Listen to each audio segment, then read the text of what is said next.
এই বন্ধুরা চান করে চলে এসেছি, প্রচণ্ড গরম, তাই একটু গায়ে জল ঢেলে আছি। দেখো তবুও ঘেমে গেছে। তো আজকে বর বাজার থেকে কি এনেছে, কি রান্না হবে তোমাদের দেখিয়ে দিই। চলো।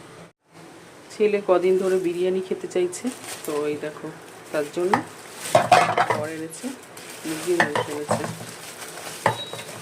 বিরিয়ানি করব বড় বড় করে, কাটিয়ে এনেছে মুরগির মাংস। ধুয়ে নেবো মাংসটা। এই যে ছেলে লেগ পিস ভালোবাসে, দুটো মনে হয় লেগ পিস নিচে আছে মনে হয়।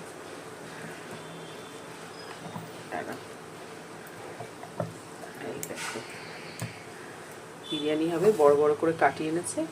মাংসটা ধুয়ে নেবো। আর আগের দিন বাজার থেকে বর এনেছিল, বড় একটা লাউ এনেছিল। আমি বলেছিলাম যদি ছোটো ছোটো চিংড়ি মাছ পাও আনবে।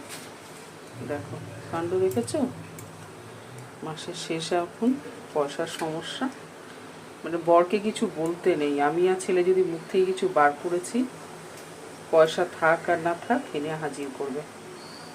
এগুলো সব বাকিতে নিয়েছে, পেনশন পেলে দিয়ে দেবে। দেখো বড় বড় চিংড়ি মাছ, লাউ দিয়ে করবো বলেছিলাম, একটা বড় লাউ এনেছে। তো চলো বন্ধুরা, আজকে এটা করব না, আজকে করব বিরিয়ানি করব, মুরগির মাংস ধুয়ে রেখো। আর চিংড়ি মাছ আজকে ছাড়াবো না, অন্যদিন ছাড়াবো, ফ্রিজে রেখে দেবো ধুয়ে। চলো রান্নাবান্না সেরে নিই, আবার তোমাদের দেখাবো কী রান্না হলো।